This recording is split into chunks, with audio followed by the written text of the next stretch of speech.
Barakatah Yahweh, Barakatah Yahushai, Ba'ashem Rakah Kudash, Barakatah.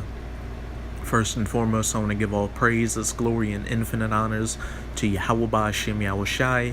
Double honors to the apostles and elders of Great Millstone that rule well, and peace and salutations to Ya'akim out there pushing this word in truth and sincerity to the four corners of the globe. May you brothers endure until the end. If you've been keeping your eyes in the news and in these scriptures, Akim, you can see that this world's falling apart with each passing day, and that these major prophecies are starting to come to their fulfillment. So that's to just build your faith up. We're just waiting on that main trigger to set everything off. But the article I'll be using in this video today is on Buchanan.org, and the title reads, "The Unpardonable Heresy of Tucker Carlson." And Tucker Carlson is a news correspondent on the Fox News network. "Our diversity is our greatest strength." After playing clips of Democratic politicians reciting that truth of modern liberalism, Tucker Carlson asked, "How precisely is diversity our strength? Since you've made this our new national motto, please be specific." Reaction to Carlson's question, with some declaring him a racist for having raised it, suggests that what we are dealing with here is not a demonstrable truth, but a creed not subject to debate. And a lot more Edomites are starting to question this multicultural idea pushed by the elites onto them, because I read an article the other day saying Fox News surpassed CNN in viewership, and Fox News is known for being a more right-wing news network than CNN, which is more left-leaning. Yet the question remains valid: where is the scientific, historic, or empirical evidence that the greater the racial, ethnic, cultural, and religious diversity of a nation, the stronger it becomes? From recent decades, it seems more true to say the reverse. The more diverse a nation, the greater the danger of its disintegration. And not only is that the truth, but I agree with that, because if you look all throughout history, when nations became more diverse or multicultural, they were on the decline and eventually fell apart. Just look at Rome, for example. Towards their end, they started letting their barbarian enemies protect their borders and take part in their society, and they thought that since they let them get some of the rights of the Romans, as well as get some hush money, that would not lead to their collapse. But it eventually did, because those barbarians overran the Western Roman Empire, and that's what eventually led to its collapse.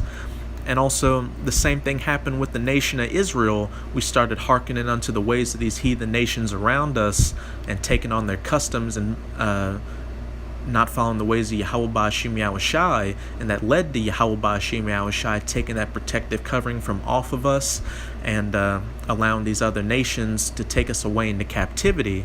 And it's against the law for us to be multicultural and take on the ways of these other heathens, as it says in Exodus chapter 23, verse 32, "Thou shalt make no covenant with them, nor with their gods." So point blank, period. In the end, this is all just that Tower of Babel spirit getting pushed into the world by the elites of the Edomites, or the so-called white people who want to rule the world with that New World Order. But in the end, just like the Tower of Babel, the Most High is going to frustrate and stop their great work from coming to pass. Ethnic diversity, after all, tore apart our mighty Cold War rival, splintering the Soviet Union into 15 nations, 3 of which, Moldova, Ukraine, and Georgia, have since split further along ethnic lines. And again, that's what happened with the nation of Israel. They were split along cultural and ethnic lines, because you had the northern tribes, which are the so-called Latinos and Native Americans, more open to following the ways of these heathens, which led them in direct conflict with the southern tribes, which are the so-called Negroes, who are more for following the ways of Yahweh Ba'ashem Yahushai, and further split the two kingdoms apart. Russia had to fight 2 wars to hold on to Chechnya and prevent the diverse peoples of the North Caucasus from splitting off on ethnic grounds, as Georgia, Armenia, and Azerbaijan had done. Ethnic diversity then shattered Yugoslavia into separate nations, and even as we proclaim diversity to be our greatest strength, nations everywhere are recoiling from it And we can see how this notion of multiculturalism is tearing America apart. You've got Edomites on the right who are more for that good old days American spirit, where they believe in a so-called white Christian nation, going against the Edomites on the left, who are more open to multiculturalism and open borders. It's splitting their unity apart and causing them to butt heads, and is eventually going to culminate into a civil war in this country. The rise of populism and nationalism across Europe is a reaction to the new diversity represented by the Arab, Asian, and African millions who have lately come, and the tens of millions desperate to enter. Center-left and center-right parties are losing ground in European elections because they are seen as feckless in meeting what more and more indigenous Europeans believe to be an existential threat: mass migration from across the Med. Japan's population has ceased to grow, and each year brings fewer toddlers into its schools, yet Tokyo resists the racial and ethnic diversity greater immigration would bring. Why, if diversity is a strength? What South Koreans dream of is uniting again with the 22 million separate members of their national family who live in the North, but share the same history and blood. This summer, in its basic law, Israel declared itself an ethno-national state and national home of the fake Jewish people, because we know those gutter rats over there are Amalekite Edomites. African migrants crossing the Sinai to seek sanctuary in Israel are unwelcome. Consider China, which seeks this century to surpass America as the first power on earth. Does Xi Jinping welcome a greater racial, ethnic, and cultural diversity within his country, as, say, Barack Obama does in ours? And I got to give props to those Moabites, which are the so-called Chinese, and the Ammonites, which are the so-called Japanese, because they're more for keeping their culture homogeneous.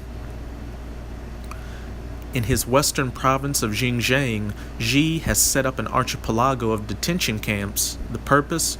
Re-educate his country's Uyghurs and Kazakhs by purging them of their religious and tribal identities and making them and their children more like Han Chinese in allegiance to the Communist Party and Chinese nation.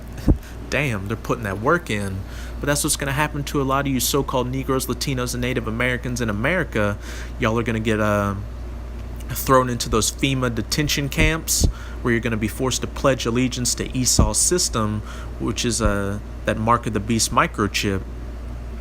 So just from this article, we can see that the Most High is putting the spirit of division in these nations to go back unto their old ways and turn against each other, which is going to culminate into a race war amongst these peoples.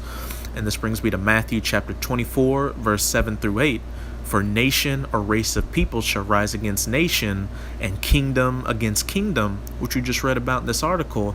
These nations are rejecting multiculturalism, and there shall be famines and pestilences and earthquakes in diverse places, which if you keep your eyes in the news, you can see these are happening just about every damn day, just a sign of the times.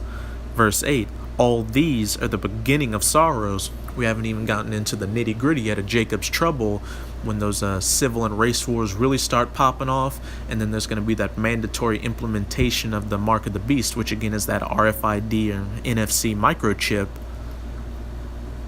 But in the end, it's the Most High bringing this world back into its original order, where all these nations of people had their own set lands and ways. It was never meant for a one world of people. Never meant to be a united people's kingdom. And this is Deuteronomy chapter 32, verse 8. When the Most High divided to the nations their inheritance, their language, their identity, their culture, when he separated the sons of Adam, he set the bounds of the people according to the number of the children of Israel. So all these nations of people are always supposed to be separate. But you've got these Edomites wanting to accomplish that new world order with them on top and everybody underneath them. But just as the Most High overthrew the Tower of Babel back then, the Most High is going to overthrow this new world order.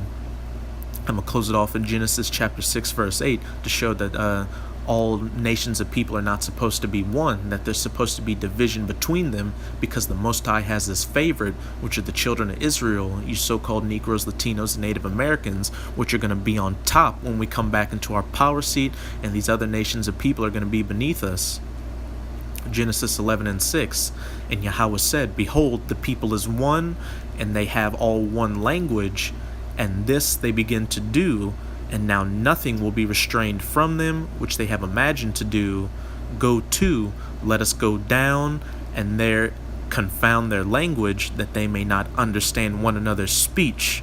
So Yahweh scattered them abroad from thence upon the face of all the earth, and they left off to build the city. So there's never going to be a united peoples of the earth. There's always going to be division. Thus saith Yahweh Ba'ashim Yahushai, which further cuts you wacky-tacky Christians who believe that all nations are going to be equal in the kingdom of heaven, which is going to be on earth. That's not the case. Y'all are in that Antichrist New World Order spirit, so y'all should just take a back seat and let the true men of the Lord rightly divide these scriptures. So with this video, I hope you sincere Akim out there were edified. Just keep pushing this word. We're almost out of here. I'm going to say a Baba Ball, Kwam Yasharala. Until next time, Shalom.